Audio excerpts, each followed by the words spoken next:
Pada kesempatan khutbah yang singkat ini, khatib ingin menyampaikan tema khutbahnya berkaitan bagaimana kita menjadi muslim yang kafah dalam konteks berkeluarga.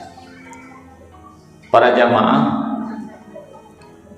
dalam 2 hari ini kita dihebohkan di Jakarta. Seorang ayah membunuh 4 anak kandungnya sendiri. Di Probolinggo beberapa waktu yang lalu, mertua membunuh menantu. Di Probolinggo juga suami membunuh istri. Di Sumedang juga suami membunuh istri berikut anaknya. Sebulan yang lalu di Kelurahan Buliang ini juga seorang suami membunuh istrinya juga.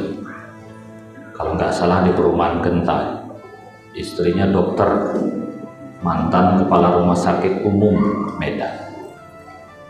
Para jamaah rahimakumullah, kebetulan khatib sehari-hari sebagai konsultan dan mediator konflik rumah tangga.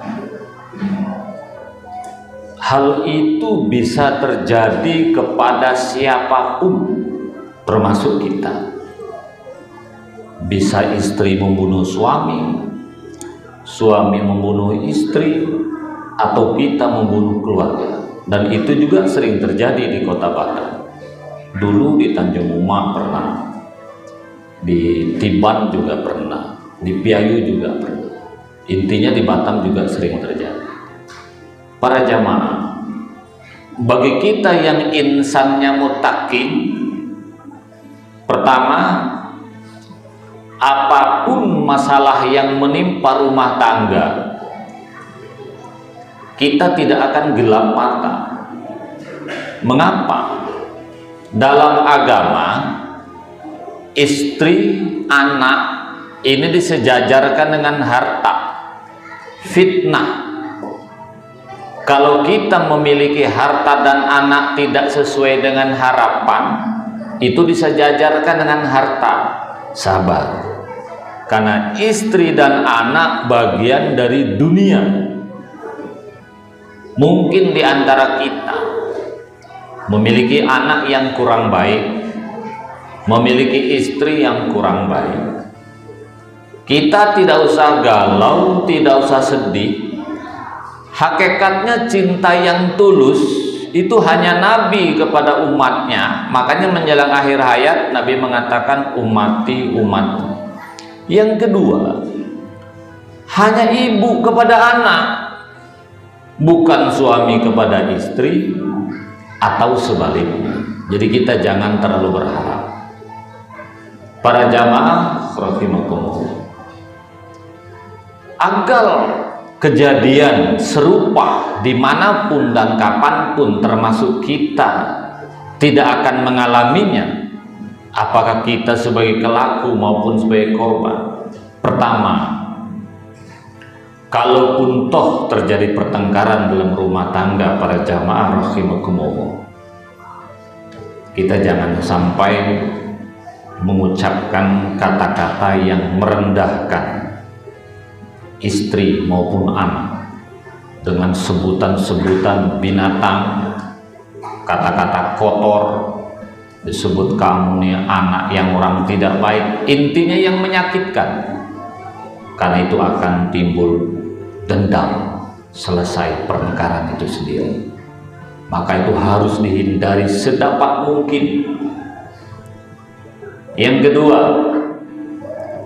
walaupun kita tidak senang dengan istri, dengan anak kita, kita jangan sampai mengungkapkan penyesalan. Misalnya para jamaah rahimakumullah, memang selama ini aku menikah dengan kamu nih, tidak ada rasa cinta sedikit pun. Menyesal aku nikah dengan kamu. Kenapa kamu tidak mati saja? Lebih baik aku mati saja daripada menikah denganmu. Ternyata para jamaah rahimakumullah, kalimat-kalimat itu yang menusuk dalam hati pasangan kita, dan itu bisa melakukan pembalasan yang kadang-kadang tidak kita terduga sebelumnya. Apalagi dengan adanya kalimat muncul, aku ragu anakku ini sebenarnya anak siapa. Kalimat itu ternyata para jemaah itu bisa menyebabkan fatal akibatnya. Marah silahkan, tapi jangan sampai berlebihan. Yang ketiga para jamaah rahimakumullah, agar kita tidak terjadi yang seperti ini, pastikan jangan sampai memukul, apalagi sampai mengeluarkan darah.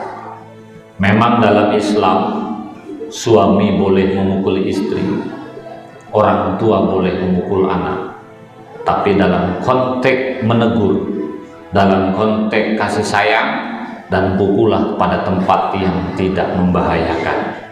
Misalnya betis, itu saja. Dalam agama memang boleh, tapi sekedar mengingatkan, jangan sampai ada bekas.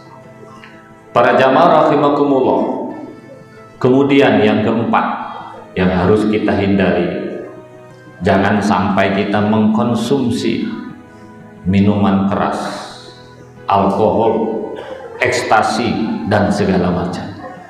Karena ketika saraf kita rusak, semua bisa terjadi. Dan oleh karena itu kita kontrol istri kita juga. Kalau mengkonsumsi obat, jangan juga sampai berlebihan. Karena terlalu banyak saraf ini rusak, sebenarnya tidak ada niat minum hal yang tidak baik, tapi karena mengkonsumsi obat yang berlebihan sehingga merusak saraf, yang mengakibatkan pola pikirnya rusak, akhirnya melakukan perbuatan yang tidak baik. Yang terakhir, mari kita jaga kesetiaan dengan istri kita masing-masing, kesetiaan dengan anak kita masing-masing. Sebab banyak fakta menunjukkan pembunuhan keluarga ternyata dipengaruhi orang ketiga.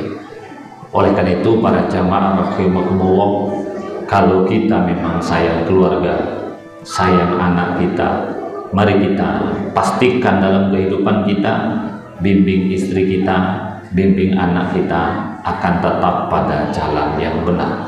Para jamaah rahimakumullah, akhirnya khatib ingatkan kepada kita, pertama, siapapun bisa melakukan pembunuhan, istri kita juga bisa dengan racun, bisa menggunakan orang lain, atau menggunakan ilmu hitam. Mari kita sama-sama renungkan agar hal itu tidak terjadi pada kita, dan mudah-mudahan keluarga kita menjadi keluarga yang sakinah mawaddah warahmah.